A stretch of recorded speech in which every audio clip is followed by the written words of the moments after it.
This was a huge moment for Clay Millican, Mike. Look right there, part of the connecting rods flying out of that car. What a great shot, but wasn't too good for Clay Millican and their team when they got back to the pits. Well, we've got a controversy that we're going to investigate. Who was the first to go 200? We're talking about the first 200-mile-per-hour run. A little discrepancy, a little disagreement, I guess you could say, between who did it first, whether it was the Greek, who Alton, Illinois, supposedly was the first one, Garlitts, Great Meadows, New Jersey, and then you obviously at Indy. Give us a little background about that. Well, not to take anything away from either one of those two on the thing, but both the racetracks, Alton had hoses for the timing traps, and so did Great Meadows. And at Indy, we had real clocks, is what it really amounted to. So you're saying you're the first one to officially go over 200 miles per hour? In my book, that's it.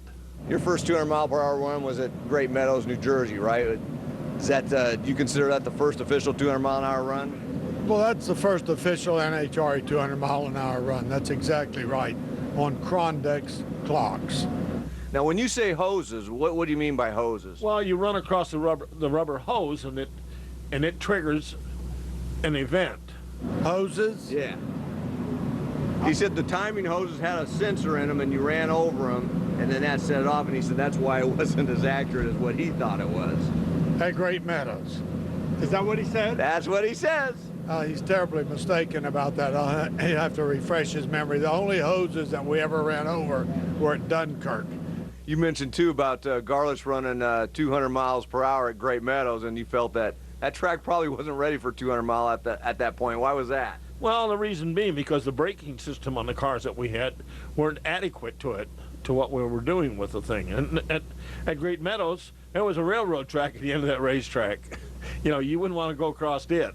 Connie also said the fact that he doesn't believe that you went 200 miles per hour at Great Meadows was because the track was so short, the braking systems were so bad that you would have ended up on the railroad tracks at the end of the racetrack, and he knows you never ended up on those railroad tracks. He's wrong about that, too, because I did end up on those railroad tracks the very next year. I went back there and run another 200, and there was a late on the chute, went right over the railroad tracks, broke my back.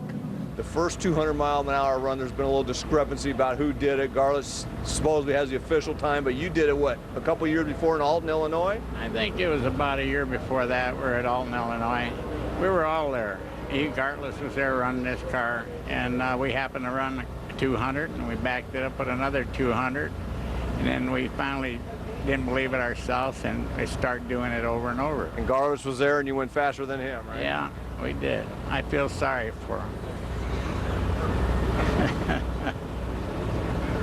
He knows it too, so, you know, it ain't a big secret. He was there, he seen the whole thing. We went in his backyard, ran 200. They didn't believe it. Kalitta and Malone and all those guys were at the end of the track, and it still ran 200. They thought it was something with that silver body that was triggering the lights, and it wasn't. So, what else can I tell you?